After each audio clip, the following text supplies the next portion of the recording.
வணக்கம் ஜெர்மன் கூட நிஷா. இன்றைய பதிவு என்ன? அஸ்ஸலாமு அலைக்கும் வரஹ்மத்துல்லாஹி வபரகாத்துஹு. அன்பார்ந்த அனைத்து உறவுகளுக்கும் இனிய மாலை வணக்கம். ஜெர்மன்லேருந்து உஷா, இந்த ஜெர்மன்லேருந்து நிஷா, இந்த லண்டன்லேருந்து, ஃப்ரான்ஸ்லேருந்து, சுவிஸ்லேருந்து உங்களுக்கு எவ்வளவுதான் அந்த ஒரு இங்கீதமும் சோஷியல் மீடியாவில் இருக்கக்கூடிய அந்த ஒரு கண்ணியமும் எப்போவுமே இவங்களுக்கு தெரிகிறதில்ல. இப்போ இவங்க போட்டிருக்கிறது, இப்போ இந்த ரீசண்டாக ஹெலிகாப்டர் விபத்தில் உயிரிழந்த அந்த வின் கமாண்டரை நாங்கள்லாம் அவங்கள கொல்ல தேவையில்ல, உனக்கெல்லாம் இயற்கையே தண்டிக்கும், நீ எல்லாம் சின்ன குழந்தைகளை கொண்ட வானத்தால் வான்படை மூலம் அளித்த அரக்கர் கூட்டங்களில் இவரும் ஒருவர், அதாவது ஆயுதம் தேவையில் இயற்கையே உங்களையெல்லாம் கொல்லும்.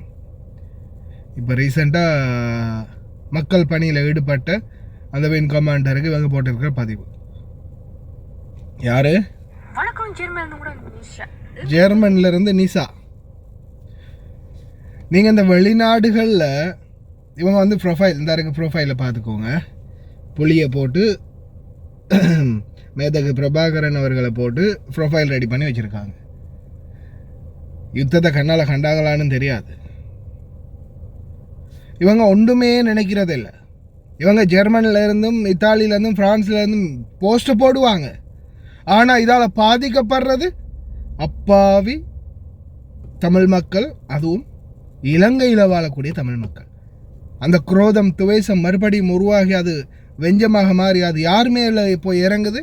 ஜெர்மனில் இருக்கிற நிஷா மேலே இல்லை, அதே இலங்கையில் அன்றாடம் தன்னுடைய வாழ்வாதாரத்தை மேம்படுத்துறதுக்காக கஷ்டப்படக்கூடிய ஒரு சாதாரண பாமர தமிழன் மீது தான் அந்த வஞ்சம் போய் இறங்குது. எவ்வளவு சொன்னாலும் இந்த அறிவு கட்ட ஜென்மங்களுக்கு உரைக்கவே போகிறதில்லை.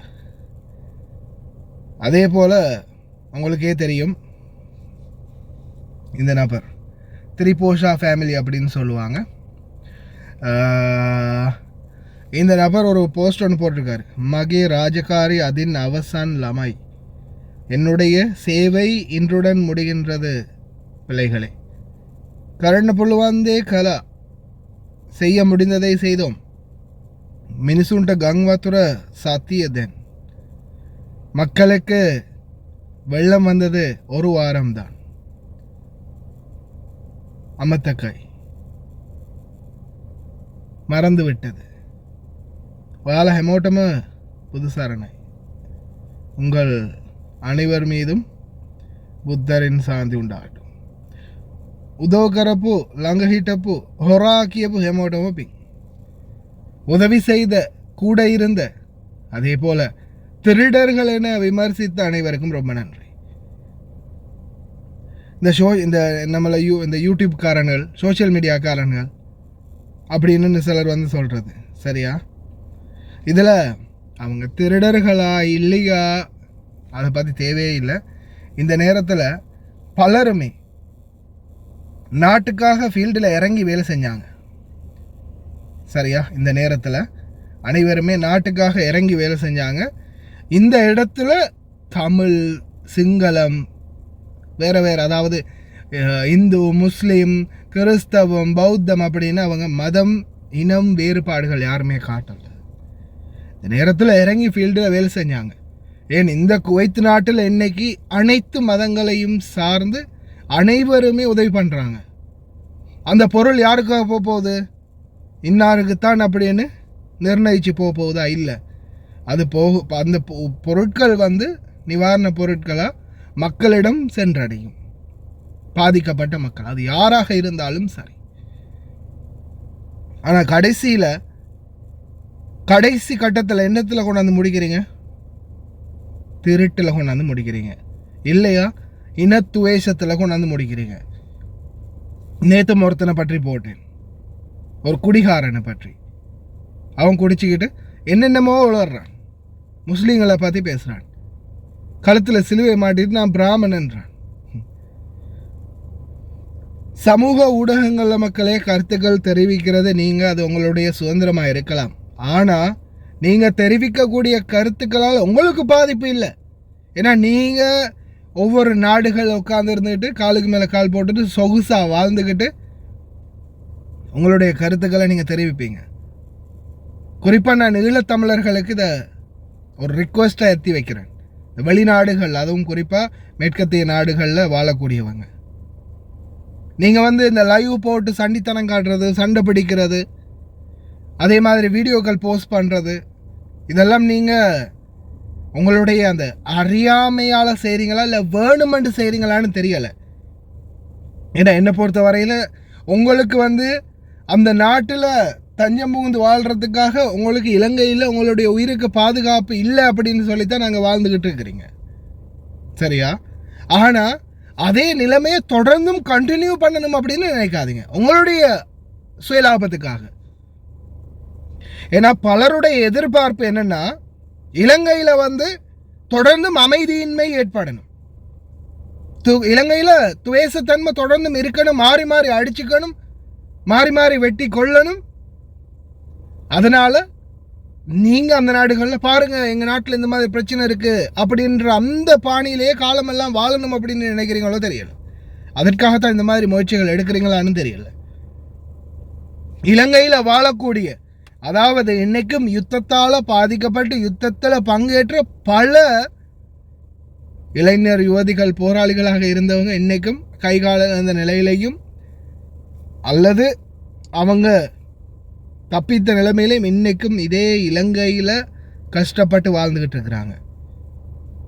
ஆனால் அந்த வாய்ப்புகளை பயன்படுத்தி பிரயோஜனம் அடைந்த பலரும் இன்னமும் அவங்களையே தான் நோண்டுறீங்க. ஏன்னா உங்களுக்கு தெரிகிறதில்ல, நீங்கள் வெளிநாடுகள்லேருந்து உங்களுக்கு ஒரு பிரச்சனையும் இல்லை, உங்களுக்கு ஒரு முடி கூட கலராது அப்படின்னு தெரிஞ்சுக்கிட்டு நீங்கள் போஸ்ட் போடுவீங்க. ஆனால் அந்த நீங்கள் செய்யக்கூடிய செயலால் நம்மளுடைய நாட்டுக்குள்ளே இருக்கக்கூடிய அப்பாவிகள் தான் அதில் பாதிக்கப்படுவாங்க அப்படின்றது உங்களுக்கு புரியலை, தெரிகிறது இல்லை.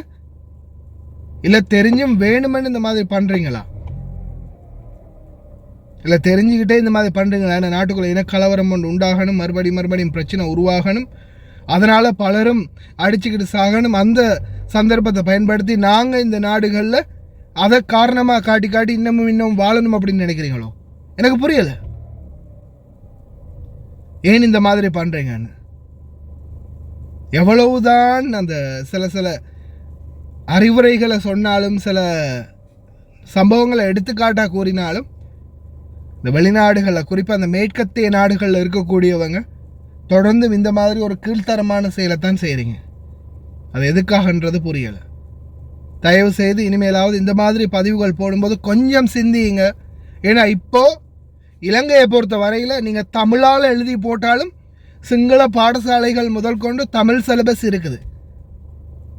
தமிழ் வாசிக்க, தமிழ் அர்த்தம் தெரிஞ்சு கொள்ள நிறைய சிங்கள மக்கள் இருக்கிறாங்க இல்லையா? ஒரு ஸ்க்ரீன்ஷாட் அடித்து அதை டிரான்ஸ்லேட் பண்ணி பார்த்தாலே விளங்கும் என்ன போட்டிருக்கிறீங்கன்னு. நீங்கள் இந்த மாதிரி செயல்பாடுகளை செய்யும்போது அந்த குடும்பத்தை சார்ந்தவர்கள், நண்பர்கள், இல்லை அவங்களோட பழக்கமானவர்கள், இல்லை அந்த பேட்சில் இருக்கக்கூடியவங்க எப்படி ஒரு கோபத்தை வெளிக்காட்டுவாங்க? அதுவும் இவங்க யுத்தத்தில் சாகலை, இப்போ மக்களை காப்பாற்றுற நேரத்தில் செத்துருக்காங்க. ஏன் அந்த நேரத்தில் நாங்கள் சிங்கள மக்களை மட்டும்தான் காப்பாற்றுவோம், புத்த மக்களை மட்டும்தான் காப்பாற்றுவோம் அப்படின்னு காப்பாற்றினாங்களா? இல்லையே, அனைத்து இன மக்களையும் தான் காப்பாற்றினாங்க. இந்த மாதிரி சூழலையும் உங்களுடைய கீழ்த்தரமான செயல்பாடுகளை செய்யாதீங்க. யார் அவங்க பேர் என்ன? நிசா, ஜெர்மன்லேருந்து நிசா.